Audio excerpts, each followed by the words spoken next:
Hey there, friends and enemies, Joker here again, and today we got the brand new dev vision for the 1.5 update in Marvel Rivals, and it looks like we are getting some massive changes to the meta, which I'm very much looking forward to. Specifically, a lot of your favorite strategists are likely to get nerfed. So let's see what they have in store for us officially, even though we kind of know based on some of the leaks and rumors that we've seen out there. Hello Rivals, Guang here. As we kicked off the exhilarating first half of Season 1, we were thrilled to welcome even more players to the Marvel Rivals community. Together, we united with the Fantastic Four to take the fight to Dracula. Ooh. We got Human Torch and the Thing coming soon. That's going to be sick. In the second half of Season 1, the remaining two family members will be joining the fray, the Thing and the Human Torch. First up, we've got the Thing. He's a powerhouse vanguard, always ready for action. Yeah, might be my new main, to be honest. Whether you need a strong defensive wall or a fierce frontline fighter, he's your go-to guy. And then there's the Human Torch. He's a blazing duelist who's here to light up the skies and scorch his enemies with his fiery style. He jumps through the air like a comet and brings the heat when you need a true aerial ace. His presence will certainly ignite the battlefield. I can't wait to see their full kits revealed.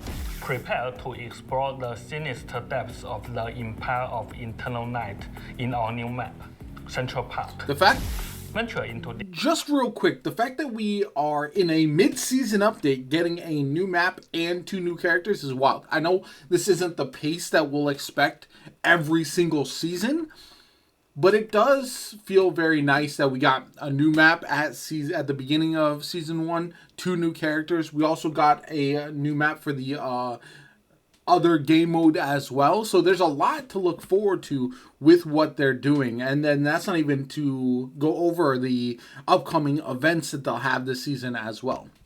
This haunted terrain, now dominated by Dracula's vampire legions, rescue Reta Tosca, the Asgardian squirrel god of Yggdrasil, and embark on a daring raid of Dracula's castle to vanquish the darkness and end the eternal night. So that's the other interesting thing, is that they don't have like a story mode, but with the evolution of everything, we are seeing that they are telling a story within the game. Likely we are going to see something like Blade being rescued at the end of Season 1, and then he'll be a playable character potentially with Season 2. So I like how they're kind of following that trend, which makes a ton of sense thematically with the story that they're trying to tell as well. Competitive mode adjustments. This I got a lot of backlash. Since Season 1 launched, we've seen an incredible surge of excitement for competitive play. As we head into the second half of the season, we are rolling out some exciting updates and balance adjustments that are sure to shake things up. Yeah, I'm very excited about the balance changes. We have decided to implement certain adjustments to the competitive mode. The first half of Season 1 will conclude on February 21st, 2025 at 8 a.m. UTC +0. At that time, rewards will be issued, including the gold rank costume, Invisible Woman skin, of honors for those in Grandmaster and above, and the Quest of Honor for the top 500.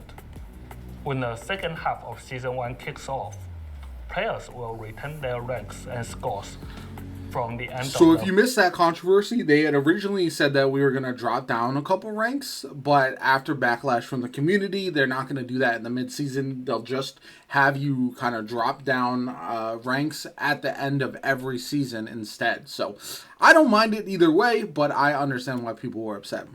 The first half. To qualify for new rewards, you gotta play 10 simply games. Complete 10 matches in competitive mode and meet the necessary conditions by the end of the second half. These rewards will include an all-new Human Torch costume, nice, and a variety of Quests of Honor, featuring distinct designs for Grandmaster, Celestial, Eternity, and One Above All.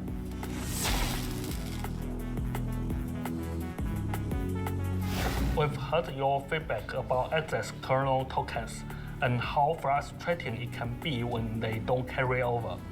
So, we are excited to announce a brand new redemption system. Now, you can convert those excess kernel tokens into units. Okay, I like that. If you purchase the luxury battle pass and redeem all its rewards, you will be able to convert any leftover kernel tokens for units at a specific ratio. We want to make sure that your gaming experience is marvelous, and that you never feel like you are unrewarded for your efforts. I still feel like getting to the end of the battle pass takes a very long time. So if you like, I made a video on this. My biggest issue is always going to be like, if you start the season in the middle, getting to complete the battle pass by the end can be very difficult. So if you have like a half season break, essentially, you won't be able to finish it. Now, the battle pass never expires, so you'll be able to finish it eventually. But it is kind of frustrating because your chrono tokens won't carry over. You won't have that finish. You basically won't be encouraged to buy the next battle pass, which I think is a little bit of an issue. But not the end of the world at the end of the day. Tournament plans. These tournaments have been very fun. I like them so far. Let's talk tournaments. We've heard your excitement and questions about our plans for Marvel Rivals tournaments since launch, and we are thrilled to see such a passionate community. A thriving player base is the lifeblood of any great game, and we are pumped to see that our in-client tournament, the Marvel Rivals Championship, has maxed out its faction registration in North America. Maxed out is crazy. After the upcoming updates in the second half of Season 1, we'll be increasing that limit. Okay. As anticipation reaches a fever pitch, brace yourselves for a series of Marvel Rivals Invitationals set to kick off at the end of February and continue into March. Now let's turn it over to Trio. That's very exciting. I like the way they do tournaments in this game. It's very interesting. Adjustments for the second half of Season 1. Hey Rebels, I'm Trio. Today, we are diving into some exciting balance changes coming up for the second half of Season 1 that are sure to shake things up on the battlefield. The Balance Odyssey begins. First off, let's talk about the journey we have had so far. The first half of Season 1 has given us some thrilling changes compared to Season 0. Yeah, triple support we meta. We have seen more duelist heroes in competitive like Storm and Squirrel Girl really shine. I like Squirrel Girl. I think she's underrated at times. Fighting a better balance. Yep. And let's not forget the balance changes at the start of the season and the addition of Invisible Woman. Without Invisible Woman, it'd be a lot harder to have the strategist strategist meta and given given players more options. These changes are undoubtedly a win for all. But hold on, there are a few challenges we have noticed that we are ready to tackle to make your gameplay even more epic. Okay. Triple strategist there. I like that. The strategist lineup has been gaining ground, especially among the upper ranks. For us, it's been great to see so many different team compositions out there, proving that victory isn't just about the classic. Facts. I do like the fact that it is very versatile. But here's the catch. The quick ultimate recharge for strategies like Cloak and Dagger and our mischievous friend Loki has led to some oppressive moments. I agree. A triple strategist setup often means at least one ultimate counters a Vanguard or Duelist's ultimate, which may slow down the game's pace. We want every match to feel exhilarating, not draw out. That's why in our upcoming changes, we will be bumping up the energy costs for those frequent ultimates. I like that. That's we will also pretty much be giving some targeted nerf. That's pretty much the main request that I've seen, is just that, like, as somebody who plays Magneto a lot, the fact that Cloaking and Dagger gets her ultimate so much faster, it makes it very difficult to counter. Same thing with, like, if you run triple support, you can almost have a Loki, Luna, and a Cloak and Dagger up consecutively whenever you need them to counter ultimates. And it does feel like the amount of hero plays where you can use your ultimate to really change the tide of the game were diminishing because of the triple support meta. To certain strategies ultimates, you have Cloak and Dagger, I'm looking at you, while reducing the ultimate energy costs of some of our Vanguards and Duelists, like that. Venom and Magic, making it easier for them to... Magic is about to be the best duelist in the game. And then Venom will be interesting because having a consistent dive tank will also be kind of crazy. And as somebody who plays a lot of Penny Parker, I'll probably see more value because I play well in trying to counter Venom consistently. He's a lot harder to counter with some of the other tanks. To unleash their powers. Don't worry though, we are not trying to completely shatter that 3 strategies playstyle. We are just looking to bring in more options for farm counterplays and amp up the excitement. I agree with all that. Vanguard power shift. Now, let's chat about Vanguards. Throughout the first half of Season 1, Doctor Strange and Magneto remain the most mainstream Vanguard chassis. Makes sense. Dominating the scene, whether it's a single or double shield lineup. These guys have been the go-to war, soaking up damage and effectively resisting enemy damage pressure. Yeah, I do feel like they are the clear frontrunners. I don't know if that'll ever change necessarily because of their ease of use, but at the higher levels at least, when you would hope for a more skill expression, then I'll be very curious to see how they mix things up. I am really looking forward to the Thing and hopeful that I can swap into maining like Thing, Penny, and then maybe Magneto if I have a Scarlet Witch in my team for the my Vanguard play. That's what I would love to see that be like kind of my go-tos. And with the triple strategies lineup enjoying enhanced survivability. But we want to shake things up a bit. We are planning to dial back the survivability of Doctor Strange and Magneto to keep things interesting. I think that makes sense. We will be boosting some of our movement tabs Vanguards, and we are super excited to introduce our newest hero. I think the Thing is probably going to be Get insane ready for when a fresh he launches. take on battle dynamics.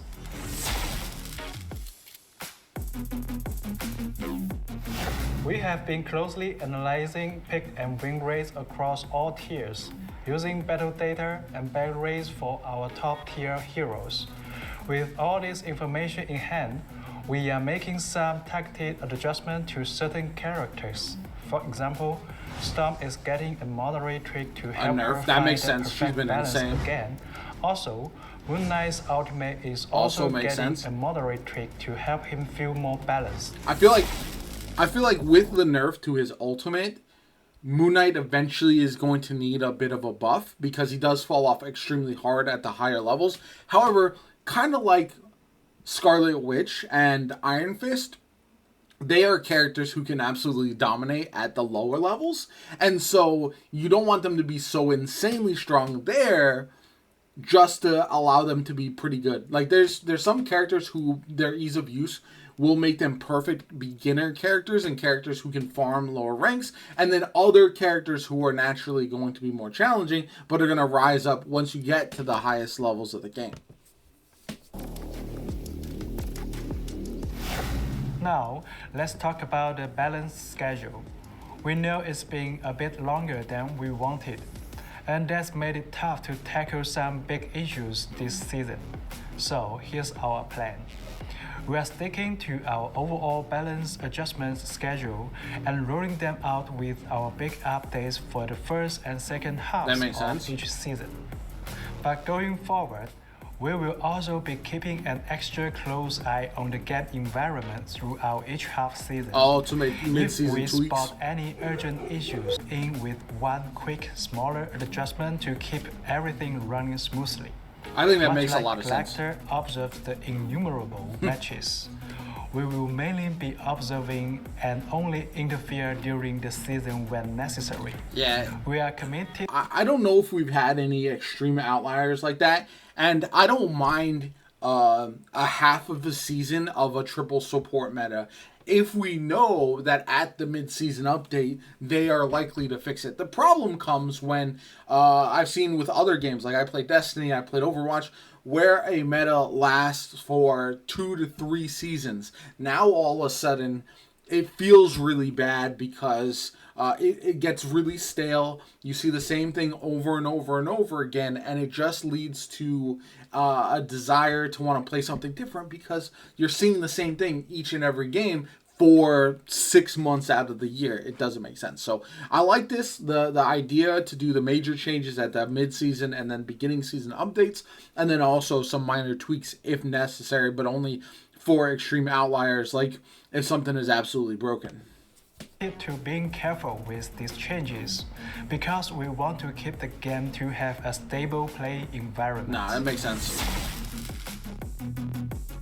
I'm so fascinated with pick and win rates, to be honest. We will soon be updating the website with the pick rates and win rates for the first half of season 1. I'm definitely going to check that out. After that, we will drop the balance adjustment announcement for the second half of the season. Keep your eyes peeled for those official updates. Yeah, I'll definitely be breaking down the full patch notes and also the pick and win rates. We are rolling out a hidden name feature in competitive mode for players who reach Diamond 3. Once it's activated, your true identity will be under wraps during the loading screen, hero selection, and the start of the match.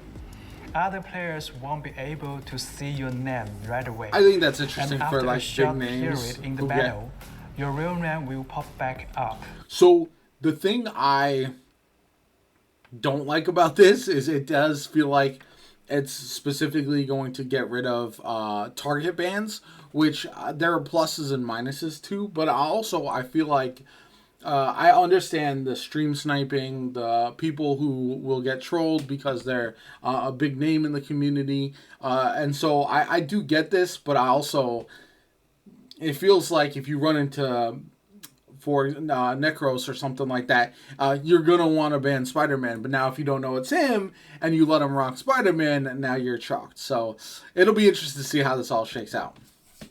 Thank you for your unwavering support, Rivals. We can't wait to see you harness the power of the complete Fantastic Four and stand against the dark forces of Dracula. Ignite the battle. I'm excited to see next up the full kit reveals of the Thing and Human Torch. I think Thing is what I'm most excited about, to be honest, because I do mostly play Vanguard. But I will say, from what we've seen so far of Human Torch, he almost will play like a area denial type of duelist, which I think could be fascinating if he's as good as he could potentially be, because he's got like a flame wall potentially, stuff like that could be very, very interesting. I'll be very curious to see how that shakes out, but again, I'm more excited about Thing. I think he's going to be a pure brawler type, somebody who hopefully can soak up more more tanky than Thor.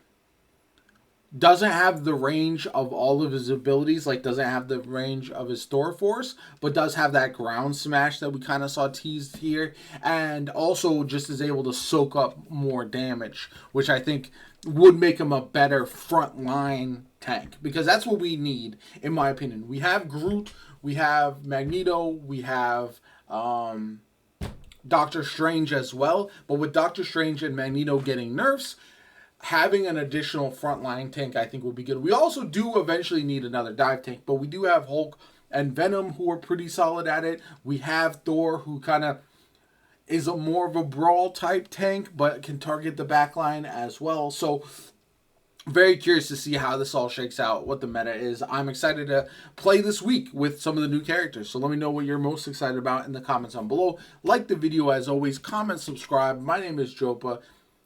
I hope you enjoyed it. Have a good one now. Catch you all later.